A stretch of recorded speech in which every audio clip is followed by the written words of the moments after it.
سورۃ الکہف۔ بسم اللہ الرحمن الرحیم۔ الحمد للہ الذی انزل علی عبدہ الکتاب ولم یجعل لہ عوجا۔ یہ پوائنٹ میں نوٹ کرا چکا ہوں کہ آخری آیت کیا تھی؟ قل الحمد للہ، کہو قل حمد اللہ کے لیے ہے۔ یہ آخری آیت تھی سورہ بنی اسرائیل کی، اور سورہ کہف کی آیت شروع ہو رہی ہے الحمد للہ الذی، گویا کہ اس حکم کی تعمیل جو ہے اس سے آغاز ہو رہا ہے اس سورہ مبارکہ کا۔ اس کو میں نے کہا تھا یہ انٹرلاکڈ ہیں دونوں صورتیں جو ہیں، جیسے آتا ہے تورات میں کہ حضرت یعقوب اپنے بھائی عیسو کی ایڑیاں پکڑے ہوئے تولد ہوئے، یہ جڑواں پیدا ہوئے تو دو بھائی عیسو اور یعقوب۔ عیسو بڑے تھے، یعنی بڑے اس معنی میں جو بھی ہوتے ہیں جڑواں، ان میں جو پہلے جس کی ولادت ہو جائے وہ بڑا ہوتا ہے، چاہے 2 منٹ کا فرق ہو 5 منٹ کا فرق ہو۔ تو اس کی ولادت کے بعد پھر حضرت یعقوب کو عقب کہتے پیچھے کو، پیچھے آنے والا یعقوب، اس لیے ان کا نام پڑ گیا ہے کہ یہ پچھلا ہے۔ جو پہلا تھا وہ عیسو تھا، عیسو کے بارے میں کچھ معلوم نہیں، ان کی اولاد وغیرہ کدھر گئی، بہرحال وہ ایک علیحدہ بحث ہے۔ تو اسی طریقے سے یہ سورہ کہف جو ہے گویا کہ سورہ بنی اسرائیل کی ایڑیاں پکڑے ہوئے قرآن مجید میں وارد ہو رہی ہے۔ اس میں آپ دیکھیے الحمدللہ الذی انزل علی عبدہ، وہی اللہ تعالیٰ نے اللہ کے اپنے رسول کی جو نسبت ہے اس کو عبد کے نمایاں کیا ہے، کتاب نازل کی ولم یجعل لہ عوجا، اور اس میں کوئی کجی نہیں رکھی، قیما سیدھی ٹھیک ٹھیک روشن مبین، لینذر بأسا شدیدا۔ اب یہ ہے لفظ جو بہت زیادہ غور کرنے کے قابل ہے۔ اس کتاب کے حضور پر نزول کے مقاصد میں سے ایک یہ بھی ہے خبردار کر دیں ایک بہت بڑی آفت سے۔ ویسے باسن جب واحد آتا ہے تو عام طور پر اس کے معنی جنگ ہوتے ہیں، جب جمع میں آتا ہے تو سختی، مصیبت، بھوک، فاقہ، یہ سارے بأسا۔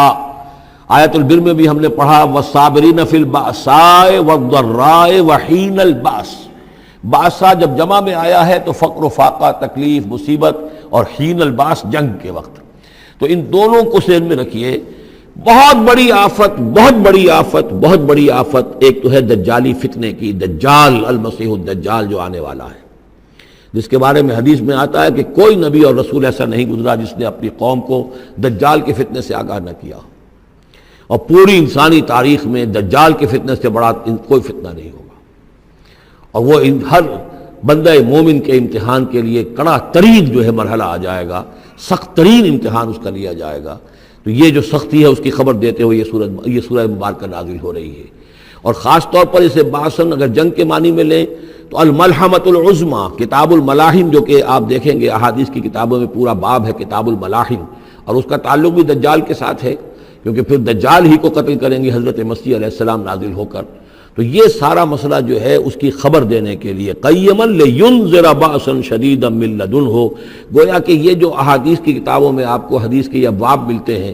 چاہے وہ کتاب الفتن ہو اور چاہے وہ کتاب جو ہے آثار قیامہ ہے، اس طرح کے جتنے بھی ہیں، اور کتاب الملاحم ہے، یہ گویا کہ اس کی شرح ہے لینذر بأسا شدیدا من لدنہ،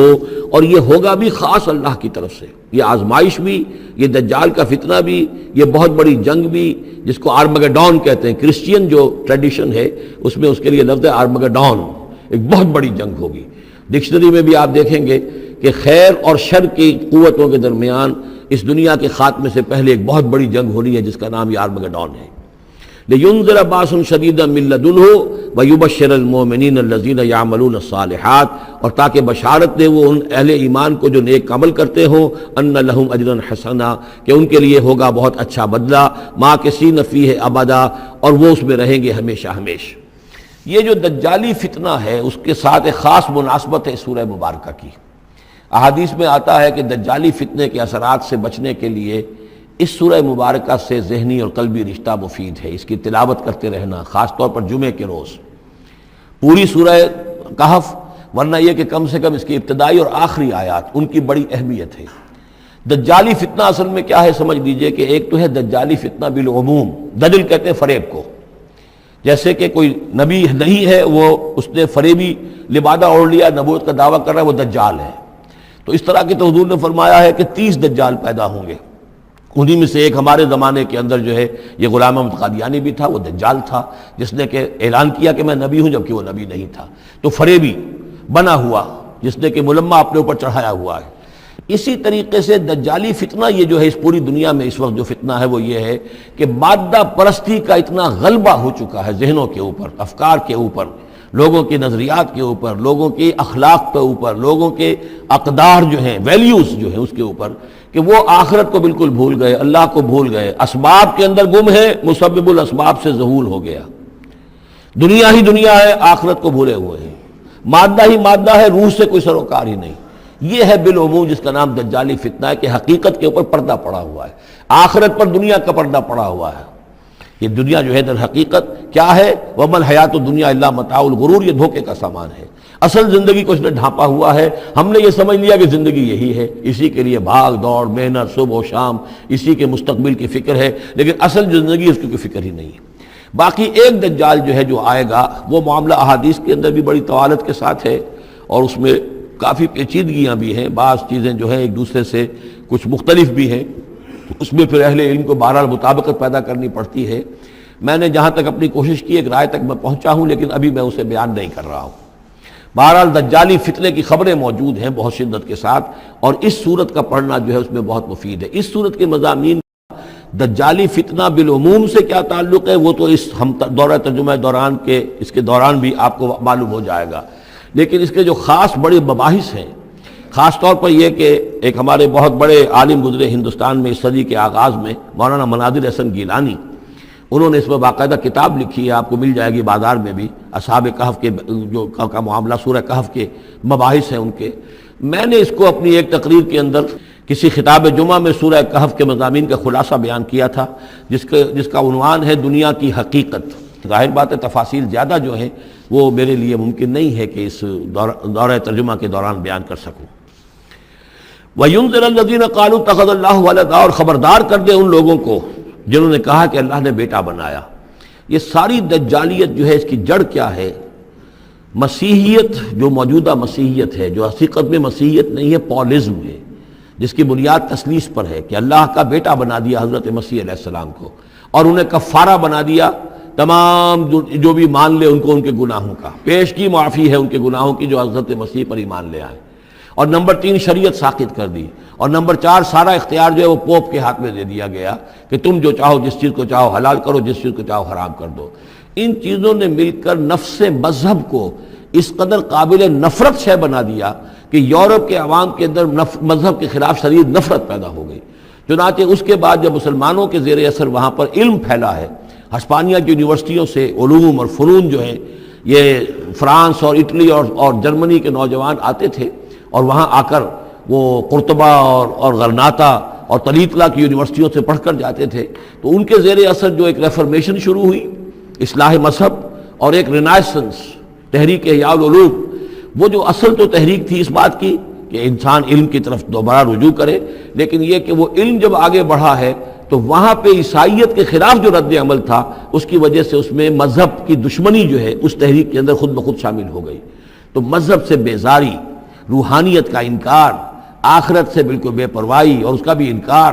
اور خدا ہے یا نہیں ہے اس سے کوئی سروکار نہیں، یہ جو اس تہذیب کے اصل میں اثرات بنے ہیں سارے، یہ اسی غلطیوں کا یہ اثرات ہیں، نتائج ہیں کہ جو عیسائی مذہب کے اندر جو یہ تحریفات کر کے جو غلطیاں کی گئی ہیں، اس کو یہاں کہا گیا ہے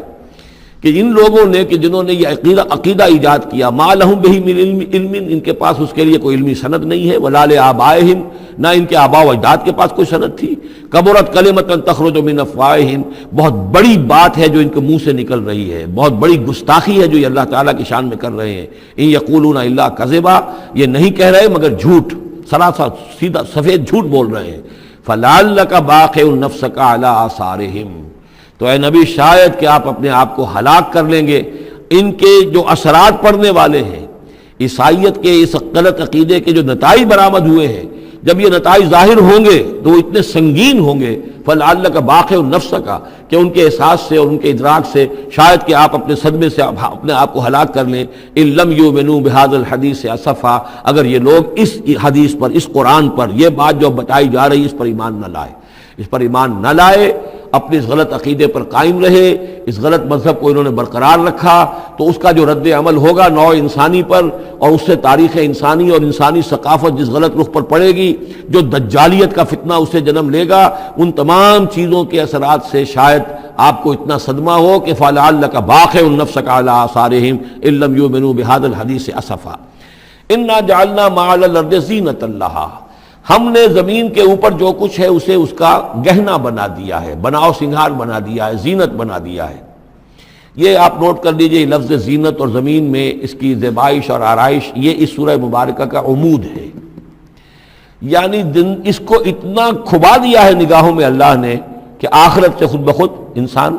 غافل ہو جاتا ہے۔ یہ پردہ پڑ گیا ہے، چمک دمک ہے، یہ کاریں ہیں، یہ بلڈنگیں ہیں، یہ کوٹھیاں ہیں، یہ عالیشان عمارتیں ہیں، یہ کیا کچھ اس کی جو یوں سمجھیے پومپ اینڈ شو جو ہے اس وقت دنیا کا، اور ظاہر بات ہے امریکہ میں جا کر دیکھیے تو جو کچھ یہاں دیکھ رہے ہیں اس سے 10 گنا 100 گنا 1000 گنا آپ کو نظر آئے گا، عقلیں دنگ ہو جاتی ہیں۔ نتیجہ کیا نکلتا ہے کہ انسان یہ سمجھتا ہے کہ اصل شے یہی مادہ ہی ہے، اصل ہدایت پہ یہی لوگ ہیں، یہی لوگ ہیں صحیح معنی میں کہ جنہوں نے واقعتاً علم حاصل کیا ہے، لہذا ان کی غلط تہذیب، ان کا غلط تمدن، ان کے تمام غلط ثقافت کے معاملات کے بھی ہم اسی طریقے سے پیروی کر رہے ہیں۔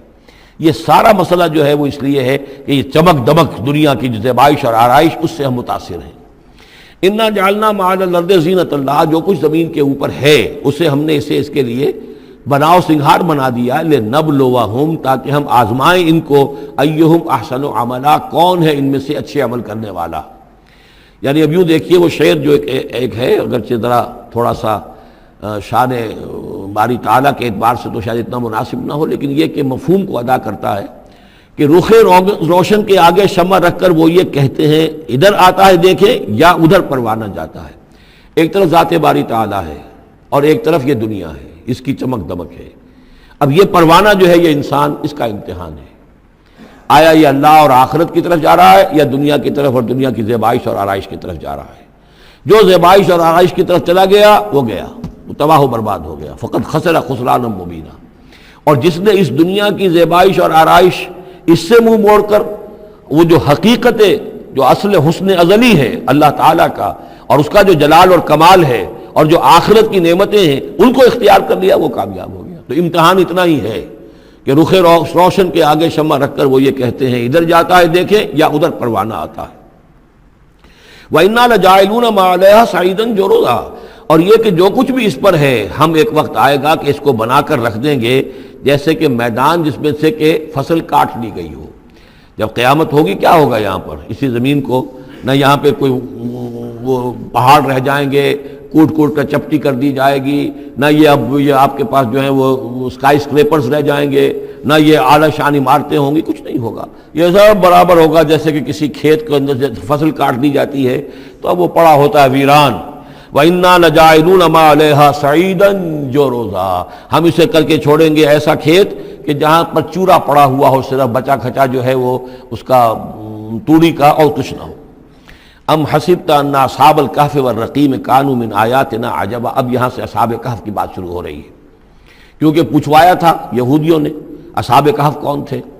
کیا تم سمجھتے ہو کہ اصحاب الکہف والرقیم، رقیم جو ہے ان کی تختی تھی ایک جس کے اوپر ان کے حالات لکھ کر، جو ان کے ایک جو کہف تھی ان کی غار جو تھی اس کے اوپر لگا دی گئی تھی، تو انہیں اصحاب الکہف بھی کہتے ہیں، اصحاب الرقیم بھی کہتے ہیں، یہ دونوں انہیں ایک ہی گروہ کے نام ہیں۔ کیا وہ تمہارے خیال میں ہماری بڑی عجیب آیات میں سے تھا؟ یعنی واقعتاً بات تو ایک غیر معمولی تھی، لیکن حقیقت میں ہمارے ہاں تو ہماری تخلیق میں، ہماری صنائی میں اس سے ہزاروں گنا زیادہ عجیب باتیں ہوتی ہیں، ہمارے لیے تو وہ کچھ ہے ہی نہیں کسی بھی درجے میں، تم سمجھتے ہو کہ شاید وہ بہت بڑی بات ہے۔ یہ سابق کہف کا جو قصہ ہے، اب میں سمجھتا ہوں کہ پورے وثوق کے ساتھ ہم کہہ سکتے ہیں کہ یہ قصہ کیا تھا۔ دیکھیے جب حضرت مسیح علیہ السلام آئے ہیں تو یہ پورا علاقہ جو ہے فلسطین کا، اور یہاں پہ جو آپ نے تبلیغ کی ہے، تو یہ اس وقت رومن امپائر کا ایک حصہ تھا۔ اگرچہ مقامی طور پر ایک لوکل بادشاہ جو تھا یہودی وہاں پر حکومت کر رہا تھا، لیکن وہ پپٹ تھا، اصل میں تو حکومت جو تھی رومیوں کی، جو رومی تھے بت پرست۔ اور اس کے بعد چونکہ انہوں نے بغاوت کی، حضرت مسیح تو اٹھا لیے گئے سن 30 عیسوی کے آس پاس یا 33 عیسوی کے آس پاس، لیکن اس کے بعد جو ہے ان یہودیوں نے بغاوت کی رومیوں کے خلاف، جس کے نتیجے میں سن 70 عیسوی میں ٹائٹس رومی نے تو ان کی حکومت بھی ختم کی، اور بیت المقدس کو برباد کیا، یروشلم کو تباہ کیا، 1,33,000 یہودیوں کو قتل کیا اور ان کو بھیج دیا، نکال دیا وہاں سے باہر۔ اس وقت کا معاملہ یہ ہے کہ اب کوئی اکے دکے جو بھی رہ جاتے تھے یہاں پر، کوئی یہودی یا عیسائی، یہودیوں کو تو نکال دیا، عیسائی رہ گئے، لیکن عیسائیوں پر بھی بہت ظلم ہوتا تھا۔ یہ موحد تھے،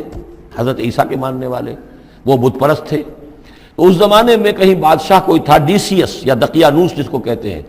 اس کے زمانے میں کچھ جو عیسائی تھے حضرت عیسیٰ پر ایمان رکھنے، آج کے عیسائیوں پر قیاس نہ کیجئے، جو نصارہ تھے حضرت عیسیٰ کو ماننے والے جو موحدین تھے،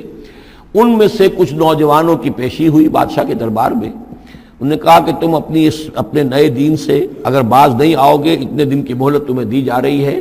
تو تمہیں سولی چڑھا دیا جائے گا، بس مہلت دی جا رہی ہے، جاؤ غور کر لو، سوچ لو۔ ان لوگوں نے آ کر سوچا کہ اب نہ تو ہمارے لیے یہ ممکن ہے کہ ہم مقابلہ کر سکیں، چلو کسی غار میں چھپ جاتے ہیں، دیکھیں اللہ تعالیٰ کیا کرتا ہے ہمارے لیے۔ وہ ایک غار میں جا کر چھپ گئے، اور غار میں جا کر چھپے ہیں تو اللہ نے انہیں وہاں پر سلا دیا، موت تاریخ سلا دیا۔ اللہ کروٹ بھی بدلواتا رہا، ان کے لیے سارا کچھ بندوبست کیا، اللہ کی قدرت میں تھا۔ حضرت عزیر کو 100 برس کے لیے مار دیا تھا، موت کے بعد ان کو دوبارہ زندہ کر دیا۔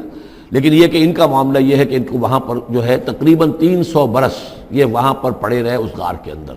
غار کی شکل کچھ خاص ایسی تھی کہ ادھر آنا جانا لوگوں کا تھا ہی نہیں، اور یہ ہے جو موجودہ ترکی کے علاقے میں شہر ایفسس ہے ایک، اس کے آس پاس ہیں اس طرح کے غار، جیسے ایجنٹا کے غار ہندوستان کے مشہور ہیں، ایسے ہی وہاں بھی غاروں کا سلسلہ ہے، اور ہیں بھی وہ ایسے کہ ان کے دہانے جو ہیں وہ ہیں شمال کی جانب، تو دھوپ ان میں براہ راست نہیں جاتی، صرف یہ کہ ریفلیکٹڈ لائٹ تو آتی ہے لیکن یہ کہ براہ راست دھوپ نہیں جاتی، تو ایک طرح کا اندھیرا سا اس کے اندر، ٹوائی لائٹ جسے آپ کہہ لیں، وہ رہتا ہے سارا دن۔ وہاں پر یہ 300 برس تک سوتے رہے۔ اس 300 برس کے عرصے میں یہ ہوا کہ رومن امپائر جو ہے اس نے خود عیسائیت اختیار کر لی۔ 300 عیسوی کے اندر کانسٹنٹائن جو تھا ایمپرر، وہ عیسائی ہو گیا، اب پوری امپائر جو عیسائی ہو گئی۔ اب اس کے زمانے میں اس کے بعد تھیوڈوسیس ہے ایک، 446 عیسوی میں یہ تھا، اس کے زمانے میں اللہ تعالیٰ نے ان لوگوں کو جگایا 300 برس کے بعد۔ اب یہ سمجھ رہے ہیں کہ وہی زمانہ ہے، وہی کفار کی حکومت ہے، وہی مشرکین ہیں۔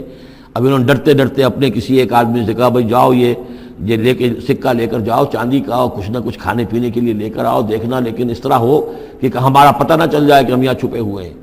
وہاں جو گئے انہوں نے وہ سکہ پیش کیا اور کہا یہ سکہ تمہارے پاس کہاں سے آیا؟ یہ تو بہت پرانا سکہ ہے، تو 400 سال پرانا، 300 سال پرانا سکہ کہاں سے لے آئے تمہیں کوئی خزانہ ملا ہے؟ بہرحال اس حوالے سے اب وہ جو ہے وہ پکڑے گئے، ان کی حالت جو ہے وہ جو بات سامنے آ گئی، لیکن جب بات سامنے آ گئی تو اب ان کا تو بہت یعنی وہ عزت کی گئی، اس لیے کہ اب تو جو ان کا مذہب تھا در حقیقت پوری مملکت کا مذہب وہی ہو چکا تھا، تو صورتحال تو تبدیل ہو چکی ہے۔ پھر یہ کہ اس کے بعد تفصیل معلوم نہیں ہے کہ غالباً وہ جا کر اپنی اسی غار میں وہ سو گئے ہیں یا دوبارہ اللہ نے ان پر وہیں پر موت طاری کر دی ہے، اس کا دروازہ بند کر کے اور اس پر ایک تختی لگا دی گئی ہے۔ یہ اصحاب کہف ہے۔ گبن کی جو ہے decline and fall of Roman empire, اس میں بھی یہ 7 سلیپرز، 7 سونے والے، ان کی کہانی موجود ہے۔ یہ چیز جو ہے گویا کہ رومن لٹریچر کے اندر موجود تھی، اس کا جو ذکر موجود تھا، اور قرآن مجید میں یہ امتحاناً سوال کیا گیا حضور سے، تو اس کا جواب دیا گیا کہ یہ 300 برس تک کچھ لوگوں کو سلا دینا یہ اللہ تعالیٰ کے نزدیک تو کوئی بڑی بات نہیں ہے، تمہارے نزدیک ام حسبت ان اصحاب الکہف والرقیم کانوا من آیاتنا عجبا اذ ابى الفتية الى الكهف، جبکہ وہ نوجوان آئے اپنے اس غار میں، فقالوا، اور انہوں نے کہا ربنا آتنا من لدنک رحمتا، پروردگار اب خاص اپنے خزانہ فضل سے ہمارے لیے رحمت کا بندوبست فرما، وہیئ لنا من امرنا رشدا، اور ہمارے لیے ہمارے معاملے کے اندر جو ہے وہ کوئی عافیت کا بندوبست فرما، فضربنا علی آذانہم، تو ہم نے تھپکی دے دی ان کے کانوں پر، فی الکہف سنین عددا، اسی وہ غار کے اندر جو ہے وہ سوتے رہے کئی سال۔ ابھی یہاں اس بات کو نہیں چھیڑا کتنے سال، سنین عددا، متعدد سال وہ سوتے رہے۔ ثم بعثناہم، پھر ہم نے انہیں اٹھایا، لنعلم ای الحزبین احصیٰ لما لبثوا امدا، تاکہ ہم دیکھیں کہ 2 گروہوں میں سے کس کو صحیح معلوم ہے کہ کتنے عرصے وہ وہاں رہے تھے۔ اس کا ذکر آگے آ جائے گا 2 گروہوں سے مراد کیا ہے۔ نحن نقص علیک نبأہم بالحق، اے نبی ہم آپ کو ان کا یہ قصہ سنا رہے ہیں، بیان کر رہے ہیں ان کے حالات حق کے ساتھ، صحیح بلا کم و کاسٹ۔ انہم فتیۃ آمنوا بربہم، وہ چند نوجوان تھے جو ایمان لائے اپنے رب پر، توحید کے ساتھ ایمان لانے والے، وزدناہم ھدی، اور ہم نے ان کی ہدایت میں اور اضافہ فرمایا، وَرَبَطْنَا عَلَىٰ قُلُوبِهِمْ، ہم نے ان کے دلوں کو ڈھارس دی، مضبوطی دی، دلوں کے اندر ثبات پیدا کر دیا، اِذْ قَامُوا، جب وہ بادشاہ کے دربار میں کھڑے ہوئے، اور جیسے کبھی حضرت ابراہیم علیہ السلام نے بات کی تھی اسی طرح ڈٹ کر انہوں نے بات کی، اِذْ قَامُوا فَقَالُوا، اور انہوں نے کہا ربنا رب السماوات والارض، ہمارا رب تو وہ ہے جو آسمانوں اور زمین کا رب ہے، ہم کسی اور رب کو ماننے کے لیے تیار نہیں، کسی اور دیوی کو، کسی دیوتا کو، کسی بت کو ہم ماننے کو تیار نہیں۔ لن ندعو من دونہ الہا لقد قلنا اذا شططا، ہم اس کے ایک الہ کے سوا کسی اور کو پکارنے کے لیے تیار نہیں ہیں، ہم نے اگر ایسی کوئی بات کہی تو یہ تو عقل سے بہت دور کی بات ہو جائے گی۔ ہؤلاء قوم اتخذوا من دونہ آلہہ، یہ جو ہماری قوم ہے اس نے اس بہت سے آلہہ جو ہیں اختیار کر لیے ہیں اللہ کے سوا، انہوں نے اختیار کر لیے ہیں بہت سے آلہہ اس کے سوا، لولا یاتون علیہم بسلطان بین، تو کیوں نہیں وہ پیش کرتے ان کے اوپر کوئی دلیل، کوئی سند، کوئی اللہ کی طرف سے اتاری ہوئی سند ہو، کوئی آسمانی کتاب ہو۔ فمن ازلم ممن افترى علی اللہ کذبا، تو کون ظالم ہوگا اس شخص سے بڑھ کر کہ جس نے اللہ تعالیٰ کی طرف جھوٹ گھڑ کر منسوب کر دیا۔ تمہارے لیے اب مہلت صرف چند دن کی ہے، اس میں تم فیصلہ کر لو، اگر تم اپنے دین سے واپس نہیں پھرو گے اور ہمارے دین میں واپس نہیں آؤ گے، اپنے دین کو چھوڑ کر نئے دین کو، تو تمہیں ہم ہلاک کر دیں گے۔ اب یہ وہاں سے جا کر مشورہ کر رہے ہیں۔ وَإِذْ اعْتَزَلْتُمُوهُمْ، اور دیکھو جب تم نے اب ان سے اپنے آپ کو علیحدہ کر لیا ہے، وَمَا يَعْبُدُونَ إِلَّا اللَّهَ، اور ان ہستیوں کو بھی تم نے چھوڑ دیا جن کی وہ پرستش کرتے ہیں اللہ کے سوا، فَآوُوا إِلَى الْكَهْفِ، تو اب آؤ کسی کھو میں، کسی غار میں پناہ لے لیں، يَنشُرْ لَكُمْ رَبُّكُم مِّن رَحْمَتِهِ، تمہارا رب تمہارے لیے وہاں کوئی رحمت کا سامان کر دے گا، وَيُهَيِّئْ لَكُم مِّنْ أَمْرِكُم مِّرْفَقًا، اور تمہارے معاملے کے اندر اللہ تعالیٰ خاص اپنی طرف سے کوئی نرمی اور کوئی آسائش کا سامان پیدا فرما دے گا۔ وَتَرَى الشَّمْسَ إِذَا طَلَعَتْ تَزَاوَرُ عَنْ كَهْفِهِمْ ذَاتَ الْيَمِينِ، اور تم دیکھو کہ سورج جب طلوع ہوتا تھا تو وہ ان کی اس غار سے کنی کتراتا ہوا داہنی طرف نکل جاتا تھا، یعنی براہ راست دھوپ جو ہے اس میں نہیں آتی تھی۔ وَإِذَا غَرَبَتْ، جب ڈوبتا تھا، تَقْرِضُهُمْ ذَاتَ الشِّمَالِ، تو بھی وہ کنی کترا جاتا تھا بائیں طرف، تو گویا کہ سورج جو ہے یوں جا رہا ہے اور اس غار کا جو منہ ہے وہ شمال کی طرف ہے، لہذا براہ راست جو ہے داہنی طرف سے ہو کر بائیں طرف سے ہو کر سورج نکل گیا، دھوپ جو ہے براہ راست اس پر نہیں آ رہی۔ اسی اصول پر آج کل جو بڑی بڑی بلڈنگز بنتی ہیں جو کارخانوں کی اور ملز کی، اس میں یہ نارتھ لائٹ شیلز بنائے جاتے ہیں، ایسے شیل روف کی ہوتے ہیں کہ جس میں پھر جو روشنی جو ہے وہ نارتھ کی طرف سے لیتے ہیں، کیونکہ ہمارے ہاں جو سورج ہے وہ کبھی بھی نارتھ میں نہیں جاتا، لہذا جو ہے سورج براہ راست کبھی نہیں آئے گا بلکہ انڈائریکٹ لائٹ آئے گی۔ وَهُمْ فِي فَجْوَةٍ مِّنْهُ، اور وہ جو اس غار تھی اندر سے کھلی تھی، اس کھلی غار کے اندر جا کر وہ لیٹ گئے، سو گئے۔ ذَلِكَ مِنْ آیَاتِ اللَّهِ، یہ اللہ کی نشانیوں میں سے ہے، مَن يَهْدِ اللَّهُ فَهُوَ الْمُهْتَدِ، جو جس کو اللہ ہدایت دیتا ہے وہی ہے کہ جو ہدایت یافتہ ہوتے ہیں، وَمَن يُضْلِلْ فَلَن تَجِدَ لَهُ وَلِيًّا مُرْشِدًا، اور جس کو اللہ تعالیٰ گمراہ کر دے، جس کی گمراہی کا فیصلہ فرما دے، پھر اس کے لیے تم نہیں پاؤ گے کوئی بھی جو حمایتی ہو، مددگار ہو، اس کو راہ پر لانے والا۔ وَتَحْسَبُهُمْ أَيْقَاظًا، صورتحال ایسی تھی کہ تم اگر اس کو دیکھتے تو یہ سمجھتے کہ وہ جاگ رہے ہیں، وَهُمْ رُقُودٌ، حالانکہ وہ سو رہے ہیں۔ وَنُقَلِّبُهُمْ ذَاتَ الْيَمِينِ وَذَاتَ الشِّمَالِ، ہم ان کو کروٹیں بھی دلواتے رہے، داہنی طرف بھی بائیں طرف بھی، تاکہ یہ کہ وہ بیڈ سورز نہ ہو جائیں، ہم جدید اصطلاح میں اگر استعمال کریں تو کروٹ بھی دلوا رہا ہے اللہ تعالیٰ۔ اللہ تعالیٰ کو ہر قدرت حاصل ہے، اس کے فرشتے معمور ہیں جو کر رہے ہیں، نرسنگ بھی ہو رہی ہے۔ ذات الشمال وکلبہم باسط ذراعیہ بالوسید، ان کا ایک کتا بھی تھا جو اپنے دونوں ہاتھ پھیلا کر، دونوں اگلے جو ہیں پاؤں جو ہاتھ اس کو سمجھیے، اور اس کے کوئی بہت ہی خونخوار قسم کا کتا تھا جو اس غار کے منہ پر اپنے دونوں ہاتھ پنجے آگے پھیلا کر بیٹھا ہوا زور سے۔ اس کا نتیجہ کیا نکلتا تھا؟ لو اطلعت علیہم، اگر اچانک تمہارا کہیں وہاں گزر ہو جائے، لولیت منہم فرارا ولملیت منہم رعبا، تو وہاں سے تمہارے اوپر رعب طاری ہو جائے، خوف طاری ہو جائے، اور وہاں سے تم بھاگو، کہ بڑا بھیانک منظر ہے، ایک کہف ہے، اندر اندھیرا ہے، اور آگے جو ہے بڑا کوئی ٹیریئر بل قسم کا کتا جو ہے وہ بیٹھا ہوا ہے، خوفناک قسم کا، اور اس نے اپنے پنجے بھی آگے کیے ہوئے ہیں۔ وَلَمُلِئْتَ مِنْهُمْ رُعْبًا وَكَذَلِكَ بَعَثْنَاهُمْ، اسی طرح پھر ہم نے انہیں ایک وقت میں اٹھایا، لِيَتَسَاءَلُوا بَيْنَهُمْ، تاکہ وہ آپس میں ایک دوسرے سے سوال کریں۔ قَالَ قَائِلٌ مِّنْهُمْ كَمْ لَبِثْتُمْ، ان میں سے ایک نے کہا کتنے عرصے یہاں ہم رہے ہوں گے، کیا خیال ہے آپ کا؟ قَالُوا لَبِثْنَا يَوْمًا أَوْ بَعْضَ يَوْمٍ، انہوں نے کہا کہ ہم رہے ہوں گے ایک دن یا دن کا کچھ حصہ، تھوڑی سی نیند ہم نے لی ہے، استراحت کی ہے، اور کیا کیا ہے۔ قَالُوا رَبُّكُمْ أَعْلَمُ بِمَا لَبِثْتُمْ، کچھ اور تھے، انہوں نے کہا چھوڑو اس بات کو، اللہ تمہارا جانتا ہے کتنی دیر رہے، 2 گھنٹے رہے، 2 دن رہے، کیا پتا، ہمیں کیا معلوم۔ فَبْعَثُوا أَحَدَكُمْ بِوَرِقِكُمْ هَٰذِهِ، تو لو یہ چاندی کا سکہ، ورق جو ہے چاندی کو کہتے ہیں، تو اس کو دے کر ایک آدمی کو بھیجو الی المدینۃ، شہر کی طرف، فَلْيَنظُرْ، وہ دیکھے، أَيُّهَا أَزْكَىٰ طَعَامًا، کہاں سے کوئی پاکیزہ خوراک مل سکے۔ ظاہر بات ہے کہ وہ ان کا جو تصورات تھے، موحد بھی تھے تو وہ پاکیزہ کھانا بھی چاہتے تھے۔ أَيُّهَا أَزْكَىٰ طَعَامًا فَلْيَأْتِكُم بِرِزْقٍ مِّنْهُ، تو اس میں سے کچھ ہمارے لیے راشن لے آئے۔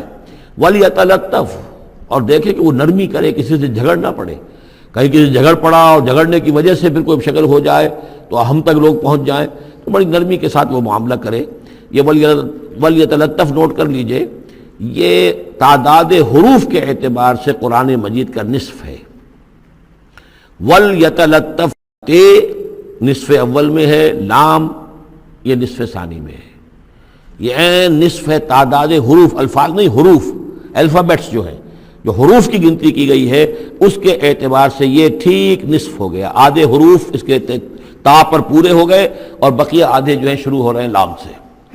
وَلْيَتَلَطَّفْ، اور نرمی کا معاملہ رکھے، وَلَا يُشْعِرَنَّ بِكُمْ أَحَدًا، اور ایسا نہ ہو کہ وہ ہمارے اوپر متنبع کر دے، لوگوں کو مطلع کر دے، اس کا ذریعہ بن جائے۔ ان یظہروا علیکم، اگر وہ تمہارے اوپر غالب آ گئے اور قابو پا لیا انہوں نے تم پر، یرجموکم، یا تو تمہیں رجم کر دیں گے، اب سنسار کر دیں گے، او یعیدوکم فی ملتہم، یا تمہیں مجبور کریں گے اور اپنی ملت میں، اپنے دین میں وہ واپس لے جائیں گے۔ ولن تفلحوا اذا ابدا، اور اگر ایسا ہو گیا تو پھر ہمیشہ کہ تم فلاح سے دور ہو جاؤ گے، پھر نہیں پا سکو گے فلاح کبھی بھی۔ وَكَذَلِكَ أَعْثَرْنَا عَلَيْهِمْ، اس طرح ہم نے مطلع کر دیا ان لوگوں پر، یعنی اب وہاں کے لوگوں نے، شہر کے لوگوں کو مطلع ہو گئے کہ یہ لوگ، ظاہر بات ہے کہ بڑا چرچا ہو گیا ہوگا یہ کون ہے۔ اب اس نے بات بتائی، پھر وہ آئے تو معلوم ہوا کہ ہاں واقعتاً ان کے حالات، کوئی 7 آدمی ہوتے تھے ایک زمانے میں، اور وہ کہیں روپوش ہو گئے تھے، گم ہو گئے تھے، کہیں نہیں ملے تھے، پوری مملکت میں تلاش کیا گیا تھا، پھر ان کے حالات ایک تختی کے اوپر لکھ کر جو ہے وہ خزانے میں رکھ دیے گئے تھے، وہ تختی کہیں نکلوائی گئی، 300 برس سے زائد پرانی بات تھی، اس کے اوپر وہ قصہ پورا کا پورا لکھا ہوا مل گیا، تو وہ ساری چیز جو ہے وہ بات کھل گئی۔ وَكَذَلِكَ أَعْثَرْنَا عَلَيْهِمْ، اور اس طرح ہم نے یہ بات ظاہر کر دی ان پر، لِيَعْلَمُوا، اب اس سے کیا کیا چیزیں واضح ہوئیں، ان وعد اللہ حق وان الساعۃ لا ریب فیہا، اللہ کا وعدہ سچا ہے اور یہ کہ قیامت کے بارے میں کوئی شک نہیں ہو سکتا، آتیۃ لا ریب فیہا، وہ آ کر رہے گی۔ اس لیے کہ جب 300 برس تک ایک آدمی سویا رہ سکتا ہے اور پھر وہ اٹھ گیا، تو کیا مشکل ہے اللہ کے لیے کہ وہ جو مر چکے ہوں ان کو دوبارہ زندہ کر دے۔ اذ یتنازعون بینہم امرہم، اب وہ ان کے بارے میں آپس میں جھگڑنے لگے کہ کیا کرنا چاہیے ان کا معاملہ، وہ تو جا کر اپنی غار کے اندر دوبارہ سو گئے اور اب اللہ نے ان کے اوپر موت جو ہے حقیقی موت وارد کر دی۔ اب کیا کرنا چاہیے، اذ یتنازعون بینہم امرہم، تو انہوں جب کہ وہ آپس میں جھگڑ رہے تھے، فقالوا ابنوا علیہم بنیانا، کچھ لوگوں نے کہا کہ یہاں پہ ایک یادگار تعمیر کر دی جائے، ایک عمارت تعمیر کی جائے، معلوم ہو کہ یہاں اتنا بڑا واقعہ ہوا ہے تو اس کے پاس ایک یادگار تعمیر ہو۔ ربہم عالم بہم، ان کا رب ان سے اب بہتر واقف ہے۔ قال الذین غلبوا علی امرہم، تو جن لوگوں کی بات مانی گئی، جو غالب آئے اپنی رائے کے اعتبار سے، انہوں نے یہ کہا لنتخذن علیہم مسجدا، کہ اب ہم یہاں پر ایک مسجد تعمیر کریں گے ان کی یاد میں۔ اب یہاں تک کا واقعہ بیان کر کے فرمایا سیقولون ثلاثۃ رابعہم کلبہم، یہ لوگ کہیں گے کہ وہ 3 تھے اصحاب کہف اور چوتھا تھا ان کا کتا۔ وَيَقُولُونَ خَمْسَةٌ سَادِسُهُمْ كَلْبُهُمْ، اور کچھ یہ کہیں گے کہ نہیں وہ 5 تھے اور چھٹا تھا ان کا کتا، رجمم بالغیب۔ یہ ساری باتیں جو یہ کہہ رہے ہیں یہ اندھیرے کے اندر ٹامک ٹوئیاں ہیں، یہ تیر تکے چلا رہے ہیں اندھیرے کے اندر۔ وَيَقُولُونَ سَبْعَةٌ وَثَامِنُهُمْ كَلْبُهُمْ، اور ان میں سے کچھ وہ بھی ہیں جو کہتے ہیں کہ وہ 7 تھے اور 8واں ان کا کتا تھا۔ قُلْ رَبِّي أَعْلَمُ بِعِدَّتِهِمْ، کہہ دیجئے کہ میرا رب زیادہ بہتر جانتا ہے کہ ان کی تعداد کتنی تھی۔ مَا يَعْلَمُهُمْ إِلَّا قَلِيلٌ، نہیں جانتے اس چیز کو مگر بہت کم لوگ۔ یہاں قرآن مجید نے صراحت تو نہیں کی، لیکن مفسرین کا کہنا یہ ہے کہ بٹوین دی لائن بتا دیا کہ یہی رائے صحیح ہے، اس لیے کہ ثلاثۃ رابعہم کلبہم، خمسۃ سادسہم کلبہم، درمیان میں واو نہیں ہے، لیکن سبعۃ وثامنہم کلبہم اس کے اندر جو ہے زور ہے۔ دوسرے یہ کہ جب وہ جاگے تھے تو ایک نے سوال کیا تھا کتنے دن ہم رہے ہوں گے، پھر جواب میں 3 نے کہا تھا 1 دن یا اس کا کچھ حصہ، اس لیے کہ 3 سے کم پر جمع کا اطلاق نہیں ہو سکتا۔ قالو جو ہے صیغہ جمع کا ہے، 3 سے کم پر نہیں، 2 ہوتے تو قالا ہوتا۔